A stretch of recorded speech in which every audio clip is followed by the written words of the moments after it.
তুমি বাঁচাও, তুমি মারো, অবিরত ক্ষমা করো। তুমি বাঁচাও, তুমি মারো, অবিরত ক্ষমা করো।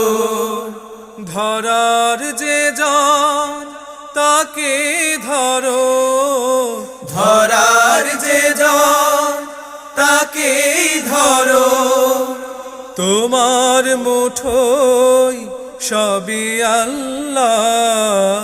সুবহানাল্লাহ, আলহামদুলিল্লাহ, লা ইলাহা ইল্লাল্লাহ। সুবহানাল্লাহ, আলহামদুলিল্লাহ, লা